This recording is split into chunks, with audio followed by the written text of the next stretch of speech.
જેમ જેમ પૂજ્ય બજરંગદાસ બાપાનો મહિમા વધી રહ્યો છે તેમ તેમ બગદાના ધામમાં દર્શને આવતા ભાવિક ભક્તોનો મહેરામણ પણ ઉત્તરોત્તર વધી રહ્યો છે। દૂર દૂરથી આવતા આ યાત્રાળુઓને બાપાના ધામમાં જરાય અગવડ ન પડે તે માટે શ્રી ગુરુ આશ્રમ દ્વારા એક ખૂબ જ સુંદર અને ભવ્ય આયોજન કરવામાં આવ્યું છે। તમને જાણીને આનંદ થશે કે દર્શનાર્થીઓની રહેવાની ઉત્તમ સુવિધા માટે સંસ્થા દ્વારા અત્યંત આધુનિક સુવિધાઓથી સજ્જ એવી નવી ધર્મશાળાનું નિર્માણ કરવામાં આવી રહ્યું છે અને તેમાં એક બે નહીં પણ પૂરા 400 રૂમ બનાવવામાં આવી રહ્યા છે। આ નિર્માણ કાર્ય અત્યારે પૂર ઝડપે રાત દિવસ ચાલી રહ્યું છે।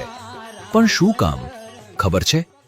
કારણ કે આવનારા વર્ષ 2027માં પૂજ્ય બાપાની 50મી મહાપરિનિર્વાણ તિથિની ભવ્યાતિ ભવ્ય ઉજવણી થવા જઈ રહી છે। આ ઐતિહાસિક મહોત્સવમાં જ્યારે લાખોની સંખ્યામાં ભક્તો ઉમટી પડશે ત્યારે એમને રહેવાની કોઈ જ તકલીફ ન પડે તે હેતુથી આ આખું આયોજન અત્યારથી જ કરવામાં આવી રહ્યું છે। બાપાના ધામમાં આવતો દરેક ભક્ત રાજી થઈને જાય એ જ આશ્રમનો અને સ્વયંસેવકોનો સંકલ્પ છે। બગદાના ધામ તરફથી સૌ ભાવિક ભક્તોને બાપા સીતારામ।